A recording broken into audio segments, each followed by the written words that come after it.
I wanted to give you a little bit of an analogy from my personal life. So I sent a text message to my best friends and family members a couple of weeks ago about Thanksgiving, right? And they all came back and say, "Are you crazy? It's not even Halloween yet. Why are you sending me this?" And I'm gonna like, what? I'm German. I'd like to prepare, and I'd like to be, I don't want to rush. A week before Thanksgiving and try to still get a turkey and all of that, and organize some other food and drinks and so on. I just want to be prepared because some people also need to travel and all of that, right? So that brings me to the topic of today. Your clients are the same way, right? So depending on their size and where they are already planning next year. If you have corporate clients, they are now, if they're now in budget planning season full steam. If not, they will be going very soon, or they're already done, right? Depends on now how organized they are and what's going on, how their budget planning works. All right. So if you have corporate clients and you have not had a conversation yet with them about what you're going to do next year, do it now, right? If your clients are small businesses, what happens a lot is towards the end of the year, for them, a lot of things come to a natural end. That includes their relationship with their coach or their consultant, right? You don't want them to have plans that don't include them, right? So you have more time. You can do this over the holidays so that there's you have a natural progression into next year, but you don't want to start this conversation like the week before the holidays or 2 weeks before, because then it's very obvious you're just having that conversation because you want you're afraid that business is going away and you want more business. You want to have that. You want that to be more natural, and you make that more natural when you show more often that you care. All right. I mean, you generally care. If you have individual clients, then there's also a good time right now to start the conversation with them about next year, because for many of them, it's the end of the year, holidays is a good reason to stop a program, start a new program, change a coach, change a consultant, and so on. You don't want that to happen either. So the Business Review Advantage will help you with all three types of clients. All right. Either way, where you are, like if you're working with corporate clients, you got to do this now, right? So, if your clients are small businesses or individuals, then you have a little bit more time, but don't wait too long. Again, it's like it comes to the end of the year, people want to wrap up, go on vacation or enjoy time with their families, and it also feels like, yeah, that person, my consultant, has not talked to me for, or has not had those kind of conversations with me for a long time. And now it's coming up because the year comes to an end and they're nervous, right, about next year and what our relationship is going to be. And then you are no longer the price, you start chasing. And as you know, as lawless consultants, we are the price, and the price never chases, right? So the Heisman Trophy doesn't make it easier for the teams to get one, right? So they are the price, and they want their teams, or the Heisman Trophy wants teams to chase it. So we want our clients to chase us, and we want them to feel that if they lose us, they're going to lose out next year. But again, do not have that conversation just at the end of the year, because then it's very obvious. You're no longer the trophy or the prize. You are the chaser, right? And the moment you chase, you are a commodity. So uh, what I'm going to share with you right now is a very simple approach. I went over that with my clients earlier today in more detail, and I don't have the time to go into the detail here right now with you, but I will give you a little bit of an approach that you can use even if you are not organized yet, right? If you don't have data that you can share with your clients and go over revenues and profits and how much money you made and how much was promised versus what you've gotten, resource allocation, resource leveraging, all of that, everything that impacts you and the relationship with the client. Um, if you want that, let me know. Put it in the comments, DM me, and I will let you know how to get access to that. So this session here is really just to give you a little bit of a framework of how to have this conversation. And most consultants, they are afraid of that conversation because they feel, once you show them how much money, for example, you have really made with the client, they will immediately want to reduce that or renegotiate rates.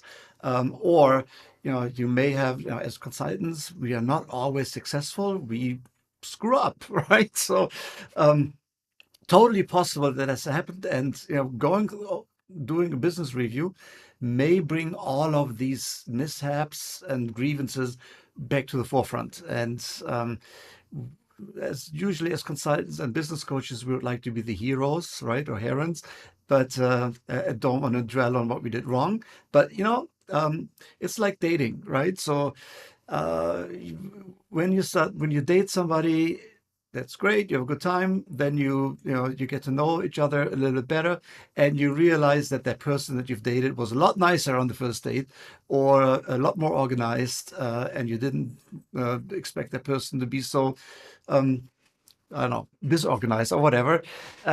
Same here, right? Clients know. Good clients know that there's always people make mistakes, and not everything goes according to plan. Sometimes it takes longer. There's a lot of factors that play in.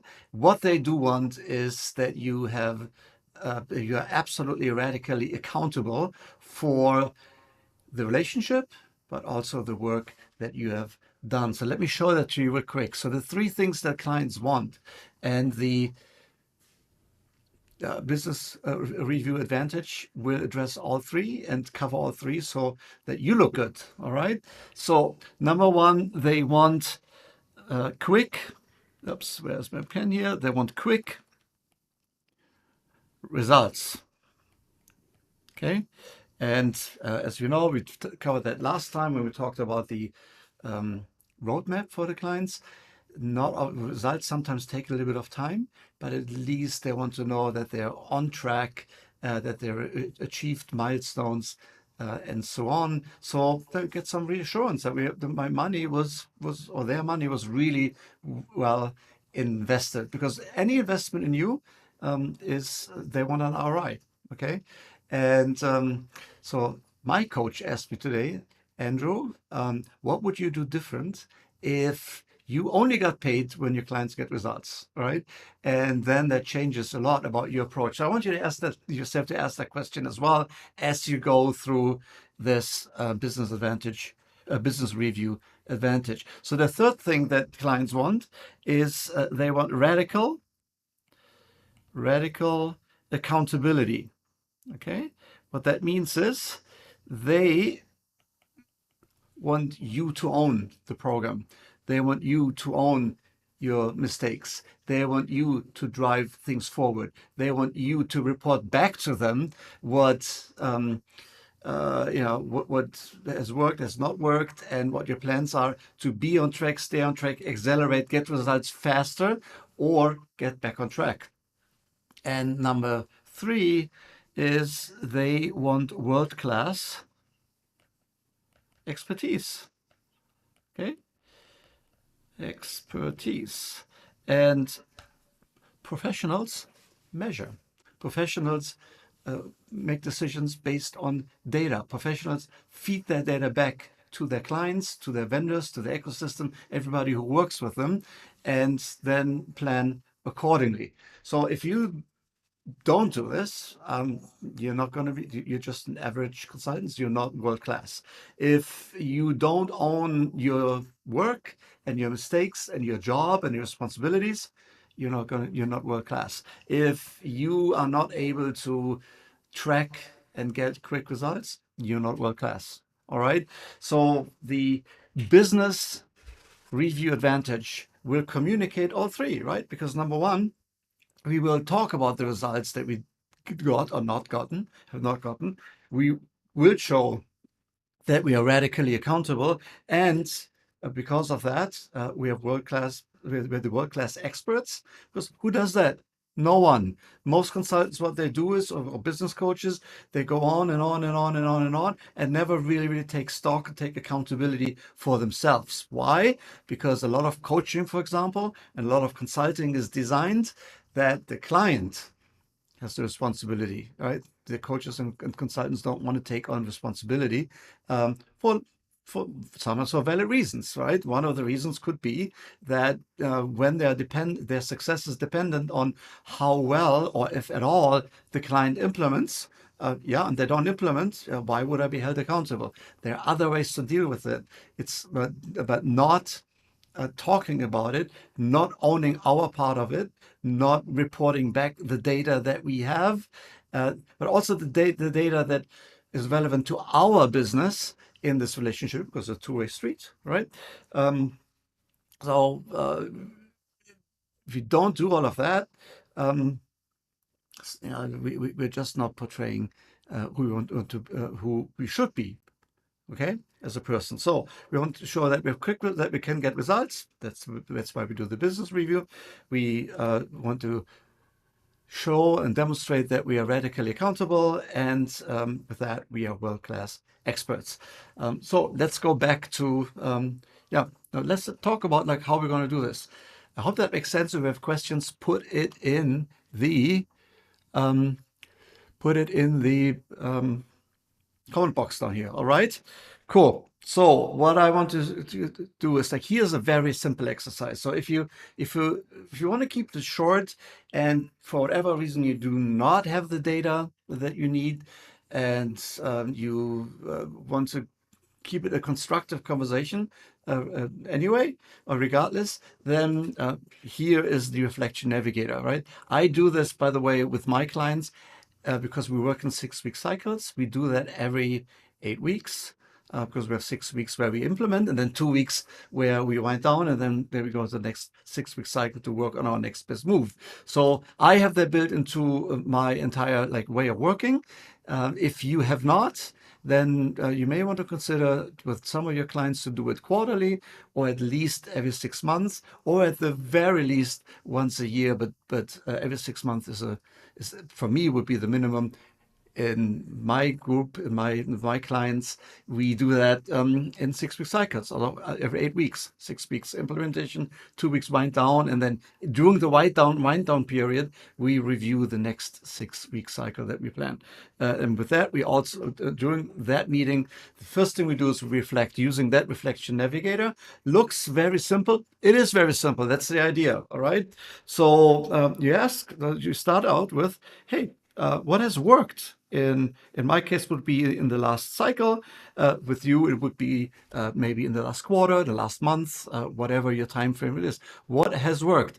The reason you want to start with that conversation is because you want to set up the conversation as a constructive one, right? So most conversations with that clients have internally is usually all about problems. Who made the mistake? Who is responsible? Who needs to get on a performance improvement plan? Who needs to get fired? Who needs to get charged back? You know, who did whatever, right? So what other consequences are there for other people and other vendors? And then maybe 10 or 15% of solutioning.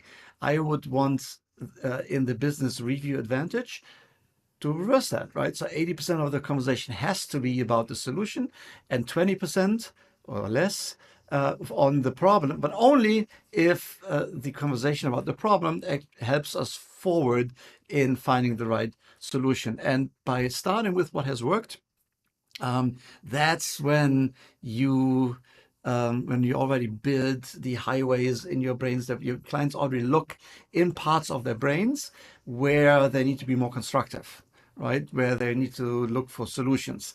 So that's what we're going to do here. So we ask them, so what has worked? And you want to stack. The more you can stack, the better. Most people are very clear on what their problems are, not so much on what worked well. So it's my problem, right? I'm always focused on what doesn't work in my business. And when my coach asks me, so what did go well? What are you celebrating? What are your wins? I'm like, well, I don't know. So I actually have to think about it. But I already like I activate different parts of the brain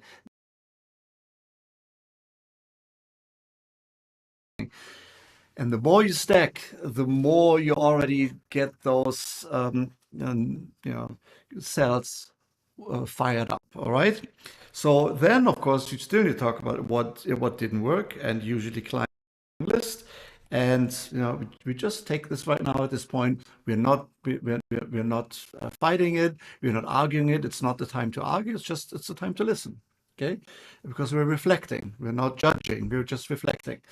And so that after that little exercise with what did not work, we go back into the positive part of the conversation, which is, hey, what do we need to do better than that? What have we learned?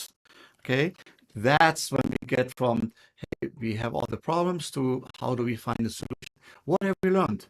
By the way, I do that with my son. Okay, when he comes and something didn't go well in school, my first question is, okay, so what did go well?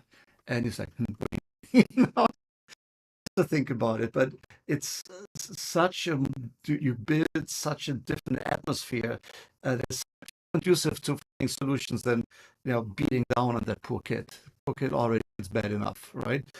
Your are not any different. So, so here, what do we have we learned?